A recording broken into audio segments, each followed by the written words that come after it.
Right. మొన్న కేటీఆర్ గారు మాట్లాడుతూ రేవంత్ రెడ్డి సీఎం ఈ ఎంపీ ఎలక్షన్స్ అయిపోయినాక బీజేపీలోకి పోతారు అని చెప్పి ఆయన మాట్లాడారు. ఆయన ఏమంటుండంటే రేవంత్ రెడ్డి మాట్లాడిన దాని గురించి వాళ్ళు విరుగుడు చెప్పారు. నేను ఏమంటున్నామా అంటే ఎవరు దేనికి పోతారు అనేది కాలం చెప్తుంది.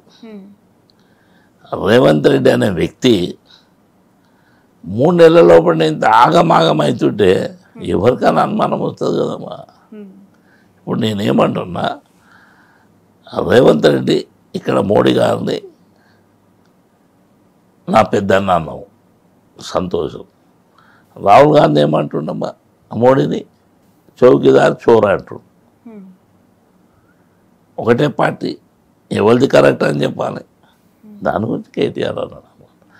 నేనేమంటున్నానంటే ఇక్కడ లోకల్ క్వశ్చన్, ఇప్పుడు ఒక ముదిరాజు బిడ్డనేమో 14 సీట్లు ఎంపీ సీట్లు గెలిపిస్తే ముదిరాజులకు మంత్రి ఇస్తాయంట. ఎవడన్నా తెలుగునోడు అంటాడా? ఏ ముఖ్యమంత్రి అని అంటాడా? ముఖ్యమంత్రి అనే మాటలే నావి. తప్పకుండా వాళ్ళకి గెలిచి వాళ్ళకి సముచిత స్థానం ఇస్తామని చెప్పాలి తప్ప అది లేదు. అదేవిధంగా ఇక్కడికి వచ్చే వరకు కూడా చేవెళ్ళ ప్రాంతంలో అసలు చూపారంటే ఏందమ్మా, నాకు ఇప్పటిదాకా అర్థమై సావలే. అంటే పైసలు తీసుకున్నారు బీఆర్ఎస్ పార్టీ నేతలు, బీజేపీ దగ్గర డమ్మీ క్యాండిడేట్లను పెట్టిరు. అది ఎవరు చూసినా? రేవంత్ రెడ్డి గారు చూసిందమ్మా. ఆయనకు ఆనవాయితీ ఉందమ్మా. ఆయన ముందు అది నడిపించింది కనుక అదే అందరిని అనుకుంటాడా? తప్పు. ఆయన అనేది తప్పు. రైట్. ఇక నారా లోకేష్ గారు ఇక్కడ ఏ విధంగా ఉండేవారండి పార్టీకి సంబంధించి? ఏపీలో ఇప్పుడు ఎలక్షన్స్ జరగబోతున్నాయి, టీడీపీని సమర్థవంతంగా నడిపించేంత సత్తా ఉందంటారా లోకేష్కి? నేనేమంటున్నామ్మా, ఇప్పుడు ఆంధ్ర ఇష్యూకి ఎందుకు తల్లి, తెలంగాణ అడగండి. నేనేమంటున్నా, చేవెళ్లలో చాలా మంది ఐటీ సెక్టార్ వాళ్ళు ఉన్నారు, అనేక ప్రాంతాల ప్రజలు ఉన్నారు, చాలా మంది ఇక్కడ సెటిలర్స్ ఉన్నారు కదా. సెటిలర్స్ ఉన్నారమ్మా, సెటిలర్స్ ఉన్నారు. సెటిలర్స్ కూడా తెలుసు వాళ్ళ కథ. నేనేమంటున్నా అంటే మన ప్రాంతంలో అన్ని ప్రాంతాల నుంచి వచ్చినటువంటి జనం ఉన్నది. ఇక్కడ వాళ్ళు ఏం చేస్తారనేది ఆలోచన చేయాలి కదా. Okay, right.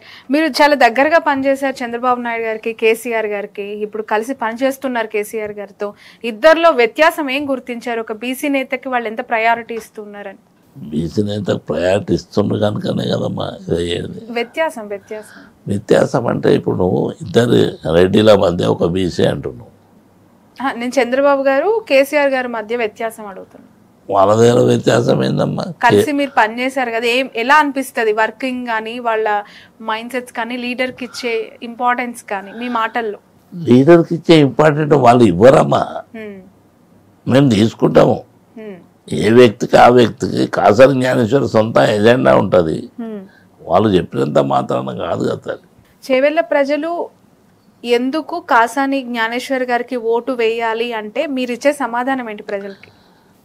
నేను చేవెళ్ళ పార్లమెంటు పరిధిలో ఉన్నటువంటి 7 సెగ్మెంట్ల లోపల నాకున్నటువంటి అనుబంధం కానీ, నేను చేసినటువంటి సేవలు కానీ యావత్తు రంగారెడ్డి జిల్లా లోపల 1, 2 కాకుండా కోకలు ఉన్నాయి కనుక ఆ ప్రాంతంలో నేను పనిచేసిన కనుక మళ్ళీ నాకు ఒకసారి ఛాన్స్ ఇవ్వాలి, మళ్ళీ మీరు మమ్మల్ని ఆశీర్వదించాలి, తప్పకుండా మళ్ళీ మీకు సేవ చేసుకునే భాగ్యం కలగాలని చెప్తున్నాం మేము. ఎందుకంటే 2001 నుంచి 6 వరకు జిల్లా పరిషత్, దాని తర్వాత నీకు ఎంత గ్యాప్ అవుతుంది?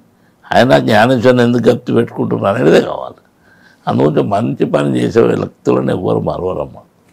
Right. Thank you so much అండి కాసాని గారు. Wish all the best. Nomination అయిపోతూ ఉన్నారు, ప్రజలందరి ఆశీర్వాదం తప్పకుండా మీ అందరిది కూడా ఆశీర్వాదం ఉండాలమ్మా. మేము చాలా చిన్న మా ఆశీర్వాదం, మీడియా ఆశీర్వాదం తల్లి అంటే సో ప్రజల ఆశీర్వాదం, మీడియా ఆశీర్వాదం తప్పకుండా. అందుగురించి అది కూడా మంచి గురించి, చెడు గురించి కాదు. ఇది ఒక మంచిపై చేస్తున్న యుద్ధం అంటారు మీరు. అవును, 100%. Thank you so much for your valuable time అండి. ఇది కాసాని జ్ఞానేశ్వర్ గారు, చేవెళ్ళ బీఆర్ఎస్ పార్లమెంట్ అభ్యర్థి. చాలా సుదీర్ఘమైన రాజకీయ అనుభవం ఆయన సొంతం. బీసీలకి సంబంధించి ఒక లీడర్గా ఎన్నో పోరాటాలు చేసిన వ్యక్తి ఈసారి ఎంపీగా తన అదృష్టాన్ని పరీక్షించుకోబోతున్నారు. చూద్దాం చేవెళ్ళ ప్రజల తీర్పు ఎటువైపు ఉండబోతోందో.